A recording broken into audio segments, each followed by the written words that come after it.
Welcome back, YouTube. First video of the new year. Let's get it started right. Well, I was working on that one or that one. Both of those still need some parts. Also, not working on Eric's Blazer at the moment. We're at a good stopping point on that one. Time to get a little customer work done. This week, or the next day or so's project, is going to be this 04-ish single cab short bed Silverado. Plan for this one? Yes, well, we're going to lower it down. Customer supplied all the parts on this. It's going to be a flip kit with shackles and spindles in the front, springs in the front, and it'll probably end up looking like Taylor's truck. This is about what I think it's a 4.3 kit looks like on one of these. While this isn't as crazy and complicated as the Courier or Andrew's truck, or as rusty as Eric's, it'll be a fun little project. It's bolting stuff on. In theory, the notch in the back will be welded in, but hey, let's just bolt something together for a change, and we'll actually see like a good before and after of this thing. And it's a good friend of ours, so let's help him out. So here's a little before. Grandpa's spec, stock as a rock. Got it in the shop, tailgate off, bed loose. There's 8 bolts that hold the bed. There's one about here, here, here, and here on each side.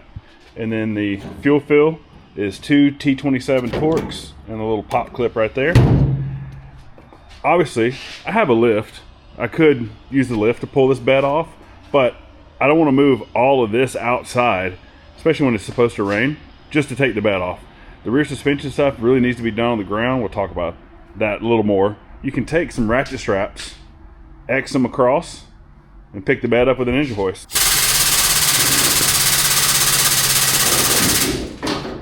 Just like that.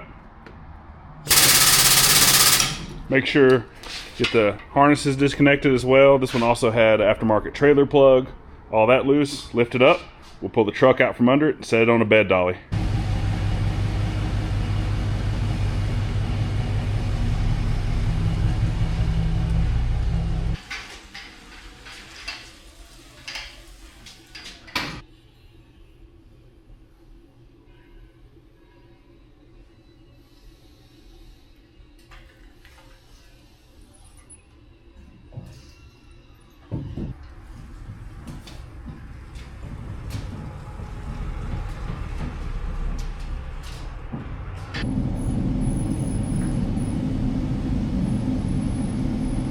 With the bed off, wheels and tires off, kind of give you more of an idea of what we're going to be tackling back here.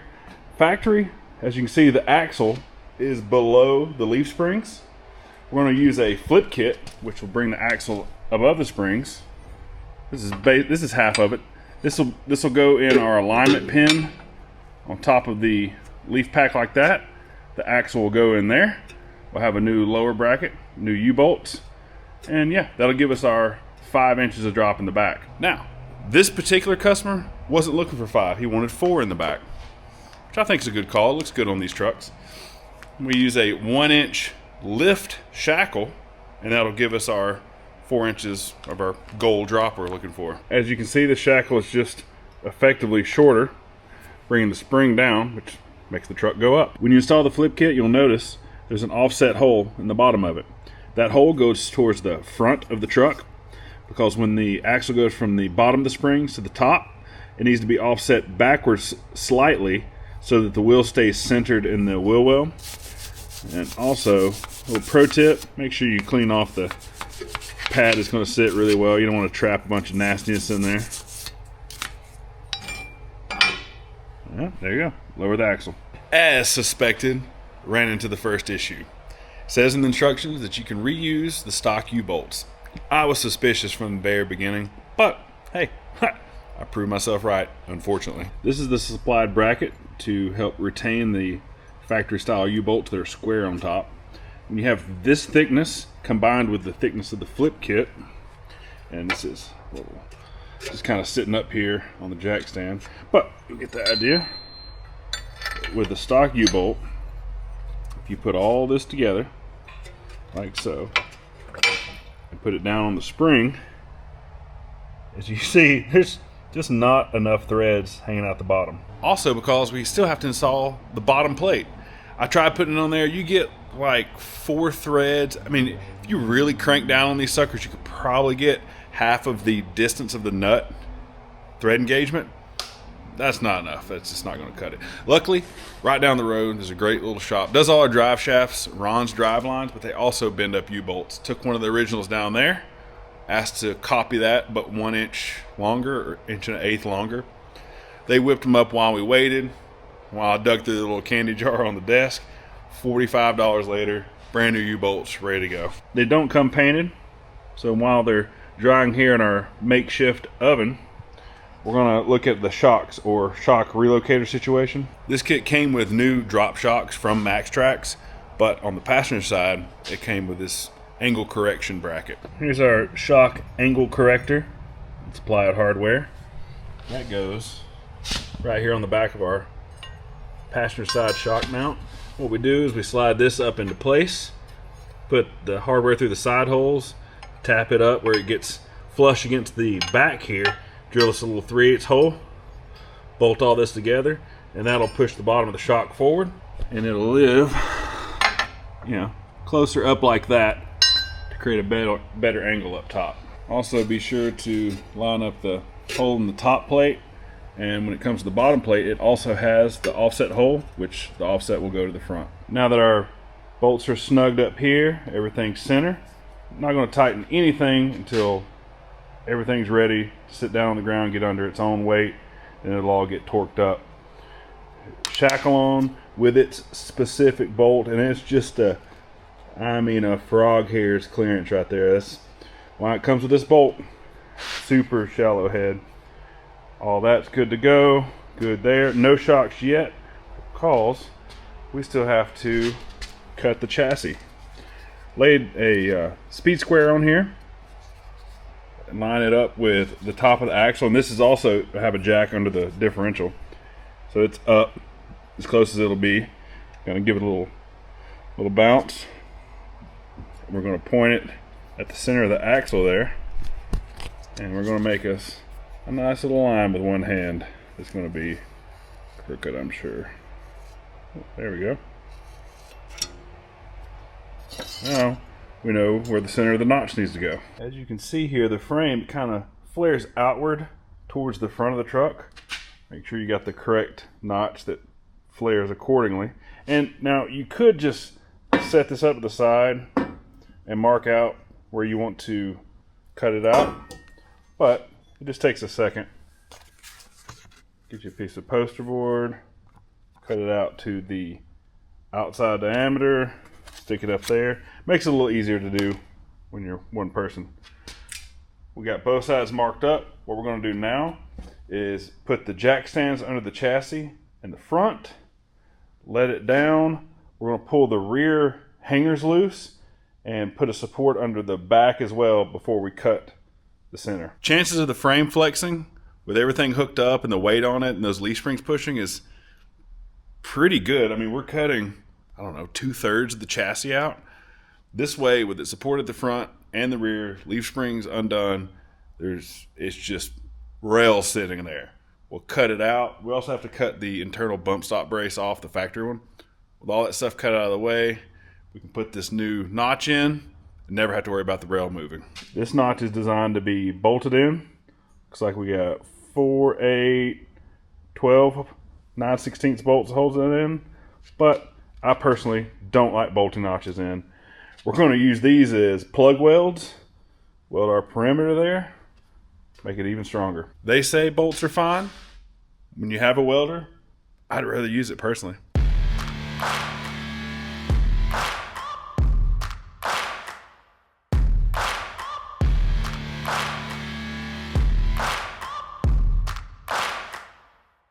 The notch all welded up here, laid us some dimes down, plugged all the holes, threw some stitches across the top.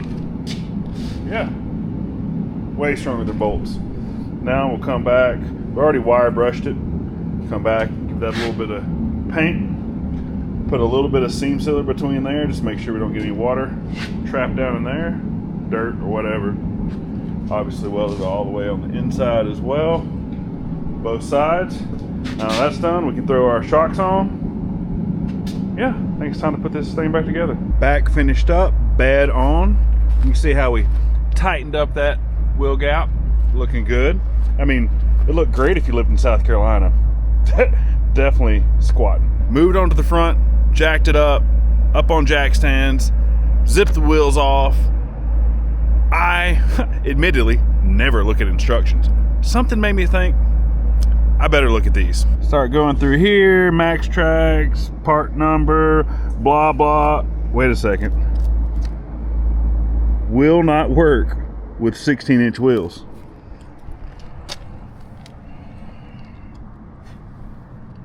Of course, I called it at the beginning. There was going to be something pop up. I've never done one of these before. Didn't know that. Called our buddy Chaparro that's lowered about 3 million of these trucks. And he's like, yeah, you got to have at least an 18. And with the 18, you have to cut the stud off the bottom of the ball joint, or you have to run a 20. We're going to be on a slight pause here for a few days. I found a set of 20s next door at our buddy Hussey Auto Parts. They got to get them off the truck. We got to get tires ordered. We got to hit pause. We'll be back. After a few days of part stores, junkyards, tire stores, I think we have everything we need to finish the truck now. We got it up on the lift. Doing the rear on the ground was fine. My back wasn't. We took the time, shuffled everything around, got it up on the lift. Oop. Don't trip over everything. We'll show you the wheels we got here. Original wheels here, we had a 255/70/16 tire. And we found these guys in the junkyard. Well, the wheels at least. And went to our buddies Kessler Tire and they hooked us up with some 255/50/20s. And there's less than a 1/4 inch height difference between these two. We know these tires, this size is going to look great because it's what's on our buddy Taylor's truck with the exact same drop. Once we got it up in the air, started looking at it, there was a lot more wrong. Went ahead and tore into the driver's side just to get the hang of things. And I'll show you some of the worn out parts we found. Outer tie rod in, smoked. Wheel bearing. Hopefully you can hear that. Making a terrible noise there. Ball joint. I mean, there's just a little bit of play up and down, but it is just super loose. That's not going to work. Uppers, about the same way. So we have our end links, completely delaminated. As you can see, the brake hose here, it's seen better days. Even though this truck only has 160,000 miles, which is, I don't know, in today's standards, pretty low for an 04. Everything's old. All the rubber's old, dry, tired. We got to replace it. We're in here. We can't put it back.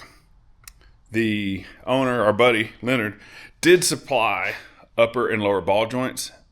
I've never done one of these before.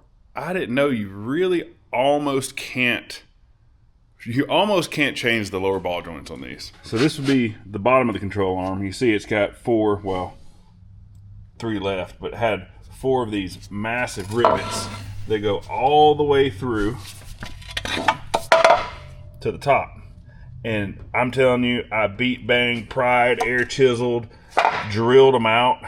These rivets, they're just there to stay. Luckily, they make whole lower control arms with new ball joints in them, because also, I forgot to mention, the control arm bushings they're pretty cracked up and they're kind of oval, as in the bushing center is pushed off to one side anyway. Just went ahead and got 2 lower control arms. That is a lesson learned. No more trying to change ball joints on these trucks. It's just, I have probably an hour of messing around with that with 0 result. And when you drill it, because I thought, I was like, well, maybe I'll just drill the whole rivet out. Well, unless you have it perfectly centered in the hole, you're going to oblong the holes, and that's what the ball joint relies on to stay steady in there. And I don't want to oblong hole. It ain't worth it. The time it would take at shop rate to drill those out, let's just put some new ones in it. Now time to tackle the passenger side, and yeah, we're gonna get this thing blown apart. We'll just kind of hit some highlights for you. Taking all this stuff apart is really straightforward. Some people have different orders they like to do it in. Got the tie rod end off, went ahead and screwed it off the inner because we're going to replace that anyways, get it out of the way. Took the I like to take the brake caliper off with the bracket. You can see it's kind of hanging back here in the background. I've got these metal hooks. Even though we're going to replace these lines, I still don't want them just dangling from them.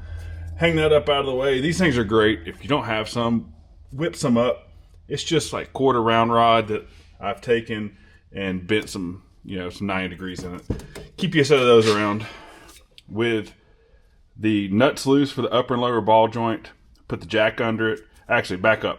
With the nuts loose and about a 1/4 inch of space, I use the spring tension to press the ball joints down and smack the fire out of the upper and lower. The lower doesn't want to give up, which is fine. The lower ball joint, lower control arm, everything has to come out anyway, but the upper one gave up the ghost. Now put some tension under the bottom. This is just the way I've done it. This way my dad showed me a million years ago, and it works. Put a little upward tension on it. Now this is going to be loose. Cool thing about these ball joints, they have an Allen in the bottom of them so that you can hold, because a lot of times the ball joint wants to spin, but you can hold the ball joint with that Allen in the center.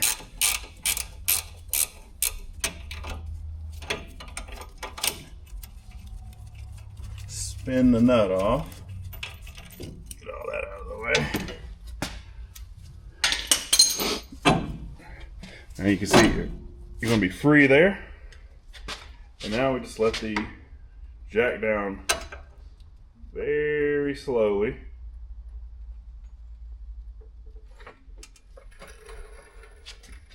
You can put a chain through the center of the spring to be extra safe if you're worried about it, but if the truck's up high enough, the spring just falls out like that. Now I'm going to pop this control arm loose, and we'll work on this upper ball joint here in a second. If you work on enough cars, especially suspension stuff, you have to have one of these ball joint press kits. It's such a lifesaver. You can take all the little attachments and configure them in different ways. It just so happens this one works really well. We have just the open end of the press on this side, and it's just enough to catch the collar and push the ball joint through. I found the circle here that was just a little bit bigger than the OD of the ball joint. A little adapter. Twist it until you feel it come loose. Yeah. Pretty straightforward. You can buy these upper control arms as well, but these uppers are more expensive than the bigger, more complicated looking lowers. And he already brought ball joints. These weren't that bad. Just press these out. I'll show you how to press it back in. The old ball joint had a smooth shoulder on it in here, so it left the hole pretty nice. I went ahead and went through it with a wire brush just to make sure we got any of the dirt and nastiness out of there. Make sure it's nice and clean for our new ball joint. This one is knurled on the shoulder and also has a nice little clip to go on the bottom. It'll fit right there. So we're just going to press this through, pop our clip on. Yeah, pretty straightforward. It would have been easier to change this upper, but we already had these, so we're just going to use them. The trick with this ball joint stuff is just take your time, figure out the right combination. This one we have the larger hole disc on the bottom with the smaller sleeve, which is still bigger than the OD at the bottom here. We're going to put that on the open inside of the press. Take a minute, make sure all this stuff is square. Make sure the cookie here, or the disc, whatever you want to call it, make sure all that's lined up nice, flat. Everything's real square. Because if you start driving this in crooked, you're in for a bad day. So once everything is happy, take us some nice 1/2 inch bar here. Start pressing it on. Right there. I feel a nice hard stop on it. Whew. I'll make a man out of it. Now we'll back it off. And you can see right here at the edge, that's all flat on there. Now we'll back this off, take all these little adapters off, and throw a little C-clip in. The spindles laid here on the ground, you can tell the difference. You can see where we get our drop from. This 3-bolt pattern here, this is where the hub pack mounts, and you can tell from this one to the new one how it moves the hub pack up, which makes the truck lower. Pretty straightforward, very common. People have been doing drop spindles forever and ever. And here's the springs. You can also tell lined up on the bottom.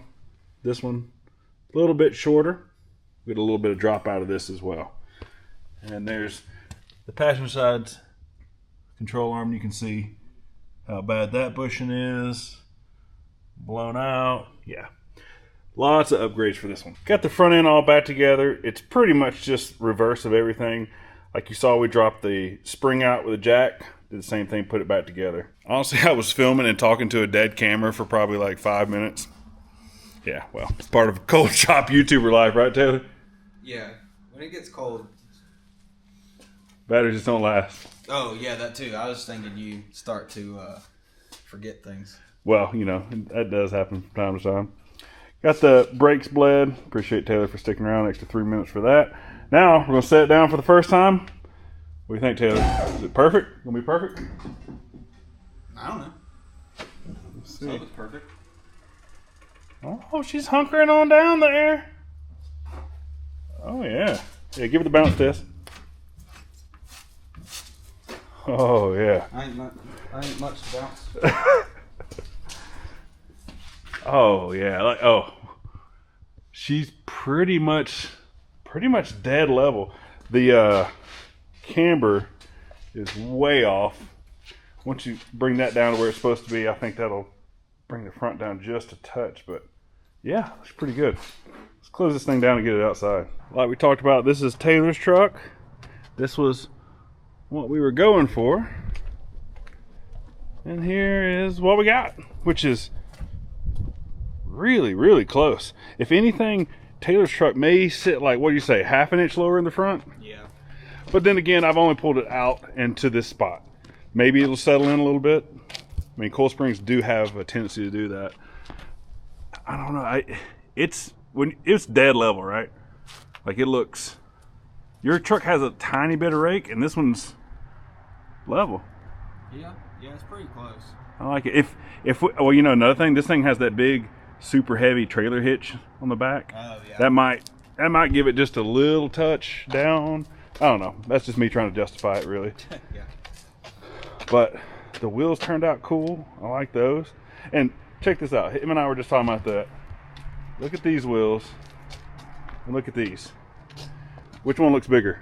Definitely those. I was telling Tim earlier, I was like, if I went to order tires for my truck and not having my truck there, I would have totally ordered 18s because I have swore those were 18s. Because looking at those. Right. It's an optical illusion. It really is. If anything, these look maybe bigger than a 20. I don't know. Like those versus those. I mean, if we're being honest, I wish I could have found some of these. I like these probably better. I like these, but those are just a little bit cooler to me. Last minute though, this is what we could find, and it fits the look of the truck well. I also have to consider this is a 80-something-year-old dude with a 382E pewter spec, grandpa spec. I don't know. I think he'll be happy with it. The front end, like we said, is the alignment's all out of whack. Luckily, we just have maybe 2 miles to go take it to Kessler's on Monday or whenever we don't get iced in. Yeah. That's it. Out of the norm. A lot newer than anything we've ever worked on the channel, but this is part of what we do. Thought it'd be cool to document in case anyone wanted to take this project on. In all reality, I think, in my opinion, to do this right, to really take your time, weld in the notch, clean things as you go, Loctite, torque, the torque wrench, like count on 2 days. You're going to have a day in the back for sure, and you'll have a day in the front. And that's working at a moderate pace. Like there's people, our buddy Chaparro, I've seen him do, now a long day, like what'd you say, a 12-hour day probably? Yeah. A 12-hour day, our buddy Chaparro has lowered 2 of these trucks in 1 day. But that's kind of his specialty. I don't want to say that's all he does. He does a lot more, but like this is his bread and butter. He knows he has a cart with every wrench and everything. This is the first one I've done, so it was a learning experience. But it's also a good thing to base it off of if you're a normal like DIY guy. You know, a day for front, day for the rear. Anyway, that's it. It's late. It's cold. Taylor wants to get out of here. We still have Andrew's junk to push, my junk to push. We got to put everything up. Eric's stuff. Got to get all this stuff put up because we're supposed to get iced in this weekend. Hopefully we can get this edited and out before we lose power. Then y'all have something to watch while you're snowed in for a few days. Anyway, enough rambling. Thanks for tuning in. Like, share, subscribe. We'll see you next time. Bye, Taylor.